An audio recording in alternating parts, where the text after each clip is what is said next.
Hey there, Aiden from Bench Accounting here. Today, we're going to talk about the basics of small business accounting. By the end of the video, you'll have a big picture overview of how to manage your business finances properly and how to outsource the things you're not good at. Let's jump in. First, what is accounting? Accounting is how your business records, organizes, and understands its financial information. You can think of accounting as a big machine that you put your raw financial information into. Things like your business transactions, taxes, projections, etc. That then spits out an easy-to-understand story about the financial state of your business. Accounting tells you whether or not you're making a profit, what your cash flow is, what the current value of your company's assets and liabilities is, and which parts of your business are actually making money. Basically, accounting matters because it's how you tell whether your business is winning or losing. It's how you make good business decisions, and without solid accounting in place, you won't be able to file your taxes or get a business loan. What does accounting involve exactly? You could probably slice this a dozen different ways, but we've boiled small business accounting down to 5 main areas. Managing your money. Things like managing your bank accounts, credit cards, loans, etc. Bookkeeping. Recording and categorizing your financial transactions. Financial statements. Turning your bookkeeping into financial reports. Making business decisions. Reading your financial reports and making changes to your business. Prepping for tax season. We'll go over each of these in detail. First, managing your money. This doesn't have to be complicated. There's one main rule you need to keep in mind. Always keep your business and personal finances separate. When your business and personal finances are all mixed together, this makes bookkeeping and taxes very difficult. When you're reviewing the month or the year, trying to figure out whether that Chipotle lunch was with a client or just with your friend, your jumbled credit card statements won't help you. Even more importantly, mixing business with personal could hurt your business legally if you're a corporation. Corporations have legal protection that protects the owner's personal assets. But when financial lines get blurred, that protection gets harder to defend in court. So how do you keep your finances separate? 3 main things. 1, open up a separate business checking account and only use it for business transactions. 2, never use your personal credit for business transactions. Instead, apply for a business credit card. 3, try not to use cash to pay for business things. And if you do, take the money out of your business checking account, get a receipt, and keep track of the purchase. The second aspect of accounting is bookkeeping. We covered this in depth in a previous video, so we'll keep this short. Basically, what you need to do with bookkeeping is record every financial transaction and categorize it. Let's go back to our Chipotle example. Let's say you have lunch at Chipotle with a client where you talk about the project you're working on for them. After lunch, you grab the receipt. At the end of the week, you'd record the lunch in your bookkeeping solution of choice. You could do this in an accounting software or even an Excel file. We have a good Excel accounting template you can download in the description below. Here's what you need to record with every transaction: what the purchase was, where you purchased it from, the amount, the date, and the category. For example, revenue, soap, or expense, business meals. If you can record and categorize every financial transaction, you're 80% there. This is where the concept of double entry accounting and debits and credits come in. You might have heard of these because they come up all the time in accounting conversations. Here's a super quick summary. Double entry accounting is the act of recording every financial transaction twice, once as a debit and once as a credit. Basically, when one category goes up, another category goes down. It can be confusing remembering what to debit and what to credit. One accountant summarizes it like this: debit all that comes in and credit all that goes out. The third aspect of accounting is preparing financial statements. there are three main financial statements: the balance sheet, the income statement, and the cash flow statement. Financial statements tell you the state of your business. They are super important. If you want to get a loan or sell your business, you'll need financial statements. But even more importantly, they tell you how your business is doing so you can make decisions. Here's a super quick summary of financial statements. The balance sheet summarizes your assets, liabilities, and equity. Basically, how much you own, how much you owe others, and how much is left for the owners. The income statement summarizes your revenue, expenses, and profit or loss. Basically, how much money you made in a particular time period. The cash flow statement shows you how much cash you have on hand in a particular time. Knowing how much money you made is important, but you really need to know how much cash you have today to pay your bills. If you've done your bookkeeping properly since the beginning of your business and you know your way around accounting software, you can make these financial statements yourself.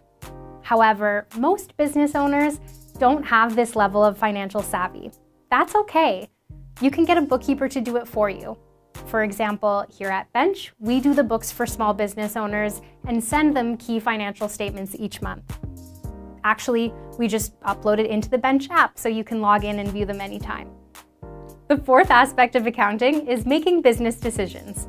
Once you have financial statements in your hands, you can start making real business decisions based on the financial information you're seeing. Let's start with the balance sheet. Let's say you're the CEO of Disney and you're reading the 2018 balance sheet for Disneyland. Here's what you'd see. There's a lot we could say about this balance sheet, but to give you an idea of the kind of thing we can learn from reading a balance sheet, let's look at current assets and current liabilities. Disneyland has roughly $6 billion in current assets. Current assets are cash and things that can be turned into cash quickly to pay bills. However, they have almost $18 billion in current liabilities, meaning money they owe to others in the short term. That means they don't have enough current assets to cover their current liabilities. This is super valuable information to have, and it can help you make decisions quickly. Your revenue might be great. You might even be profitable. However, if you don't have enough assets on hand to cover your liabilities, you're going to be in trouble. If you encounter a situation like this, you're going to want to ask a CPA for help. They can help you restructure your debt and maybe renegotiate with clients and lenders so that some of this short-term debt becomes long-term debt while you get some more capital to cover your obligations. To learn more about how to read a balance sheet, check out our balance sheet video. Next, the income statement. What can we learn from it? Here's Apple's income statement for 2019. Bottom line, they earned $55 billion in 2019. But their revenue was so much higher than that, at $260 billion.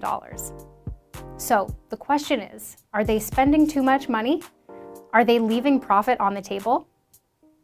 We can see they spent $161 billion producing and distributing their products, $16 billion on research and development, and $18 billion on other overhead costs, like paying support employees, office leases, etc. Does anything stand out here as being odd or potential for improvement? One thing that comes to mind is the high research and development cost. Right now, they're spending 6% of their revenue on R&D. It would be smart for Apple to audit exactly where that money was spent, the different initiatives that resulted from those R&D projects, and whether that money is efficiently being turned into real products that make money. In summary, the income statement is the best place to see where you're spending too much money and whether your business is profitable or not. The last financial statement is the cash flow statement. To see what we can learn from it, we'll pull up a fictional version of the Toronto Raptors NBA team cash flow statement from October. Remember, the cash flow statement shows the reality of the business. One thing we can see here is that the Raptors spent $10 million on player salaries in October alone, and they made $6 million in ticket sales in October. Keep in mind, player salaries only tend to go up each year, and that players generally get paid all year round, even in the off-season. So what if next year the Raptors aren't as good and they sell less tickets? Even if their player salaries don't increase, they will have less revenue to cover those bi-weekly paychecks. They will want to get creative with finding new ways to make money. Those are just 3 quick examples of real business decisions you can make from the balance sheet, income statement, and cash flow statement. If you're feeling stuck on how to translate financial statements into useful information, ask a local CPA. They'll help you dig into what each line means and how you can optimize your business accordingly. Which leads me to my last point, prepping for tax season. You will generally not want to file your own business taxes. There's too much that can go wrong. We highly recommend working with a CPA to file your taxes. That being said, we generally don't recommend hiring a CPA to do your bookkeeping and get you prepped for tax season. They will usually charge way too much money, and you can do most of the tax prep yourself if you stay organized. So what do you need to do to get prepped for tax season? Most of it involves the steps we've already covered. To have a successful tax season, you will need to dig up last year's tax return. It's the starting place for this year's tax filing. Have a trial balance for the year, which is your balance sheet and income statement for the tax year. Get your W-3, which shows how much payroll taxes your business has paid in the last year. Get a summary of all income tax estimated payments you've made in the last year. If you can hand your accountant all this information, they will love you, and they'll be able to file your taxes without too much of a hassle, which means it will take them less time and cost you less money. One question we often get around tax prep time is, what tax deductions can I claim? The answer is you can usually claim ordinary expenses that are necessary for running your business. In the description below, we've linked to our resource called The Big List of Small Business Tax Deductions, where we explain the main tax deductions in detail.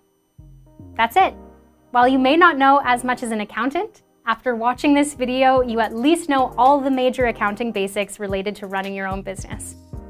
If the bookkeeping and financial statement stuff sounds like too much, you can always hand it off to a company like Bench. We'll do your books each month, get you caught up if you're behind, send you monthly financial statements, and we'll even get your taxes filed for you if you don't have your own CPA. We've done the accounting for thousands of small businesses, and we'd love to help you out too. That's it from us here at Bench. Best of luck on your entrepreneurial journey, and happy bookkeeping.